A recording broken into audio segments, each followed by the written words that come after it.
আসসালামু আলাইকুম ওয়া রাহমাতুল্লাহি ওয়া বারাকাতুহু। নাহমাদুহু ওয়া নুসাল্লি আলা রাসূলিহিল কারীম, আম্মা বা'দ। সকল প্রশংসা মহান আল্লাহর, যার অশেষ মেহেরবানিতে আলহামদুলিল্লাহ সুস্থ আছি।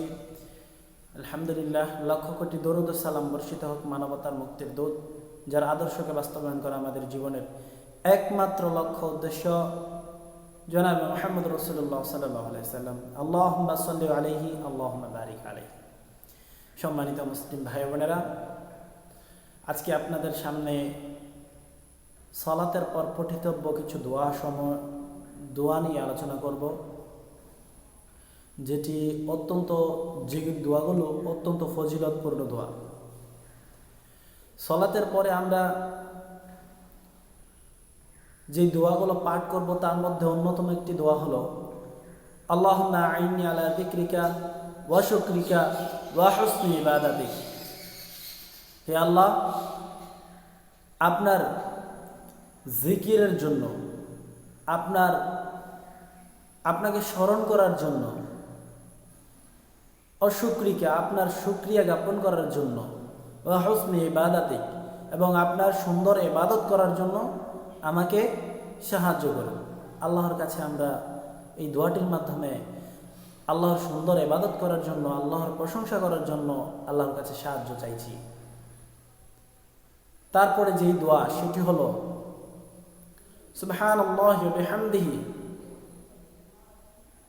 আমি আল্লাহর প্রশংসা করছি আদাদা খালকিহি, তার সৃষ্টির সংখ্যার সমপরিমাণ, ওয়া রিদা নাফসিহি, তার সত্তার সন্তুষ্টি সমপরিমাণ, ওয়াজিনাতা আরশিহি, তার আরশের ওজনের সমপরিমাণ, ওয়া মিদাদা কালিমাতিহি, এবং তার কালিমার ব্যক্তির সমপরিমাণ। সম্মানিত মুসলিম ভাই বোনেরা, কত তথ্যবহুল দোয়া, তা আমরা পাঠ করি না অনেক সময়। তারপরে আসুন আরেকটি দোয়া, রাদিতু বিল্লাহি রাব্বা ওয়া বিল ইসলামি দীনা ওয়া মুহাম্মাদিন নাবিয়্যা। এই দোয়াটির মাধ্যমে আপনি বলছেন রাদিতু বিল্লাহি রাব্বা, রাদিতু বিল্লাহি রাব্বাও, আমি আল্লাহকে প্রতিপালক হিসেবে, রব হিসেবে পেয়ে আমি খুশি। আল্লাহকে প্রতিপালক হিসেবে পেয়ে আমি খুশি। অবিল ইসলামে দীনা, এবং দিন হিসেবে, ধর্ম হিসেবে ইসলামকে পেয়ে আমি খুশি। অবি মুহাম্মাদিন নাবিয়্যা, এবং নাবী হিসেবে মুহাম্মদ সাল্লাল্লাহু আলাইহি সাল্লামকে পেয়ে আমি খুশি। আমরা যে আল্লাহকে রব হিসেবে পেয়ে, আমরা ধর্ম হিসেবে ইসলামকে পেয়ে, আমরা নবী হিসেবে মুহাম্মদ সাল্লাল্লাহু আলাইহি সাল্লামকে পেয়ে আমরা কি খুশি নই? অবশ্যই খুশি। তা আমরা মুখে বলবো না? অবশ্যই বলবো। তার জন্যই সালাতের পরে এই দোয়াটি পড়া খুবই গুরুত্বপূর্ণ একটি দোয়া। তারপরে আরেকটি দোয়া হলো, আমরা দুনিয়াতে আমরা কত রকম হারামের মধ্যে নিমজ্জিত থাকি, তা থেকে বেঁচে থাকার অন্যতম একটি দোয়া আল্লাহুম্মা কফিনি বিহালালিকা। হে আল্লাহ, আল্লাহুম্মা কফিনি বিহালালিকা আন হারামিকা ওয়া আগনিনি বিফadলিকা আম্মা সিওয়া। আল্লাহুম্মা কফিনি বিহালালিকা আন হারামিকা। হে আল্লাহ, তুমি আমাকে হারাম ছাড়া হালাল দ্বারা সম্পন্ন করো, হালাল দ্বারা সন্তুষ্ট করো, হালাল দ্বারা আমাকে পূর্ণতা দান করো। ওয়াগনিনি বিফadলিকা আম্মা সিওয়া, এবং আমাকে তোমার সাহায্য দ্বারা অন্যের হাত থেকে মুখবিহীন করো। অর্থাৎ আল্লাহর সাহায্য দ্বারা অন্যের কাছ থেকে আমাদেরকে মুখবিহীন করার জন্য আমরা আবেদন করছি আল্লাহর কাছে। সম্মানিত মুসলিম ভাই বোনেরা,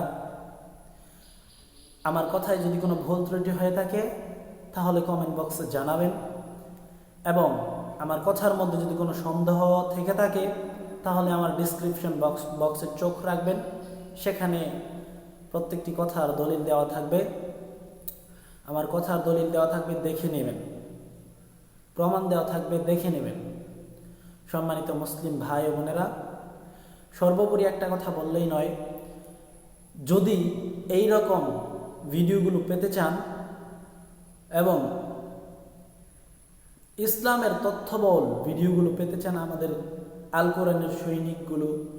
কোরআনের সৈনিক চ্যানেলটাকে সাবস্ক্রাইব করে রাখবেন এবং পাশে থাকা বেল আইকনটিতে ক্লিক করে রাখবেন, যাতে আপনার মোবাইলে সর্বপ্রথম আমাদের ভিডিওর নোটিফিকেশন চলে যায়।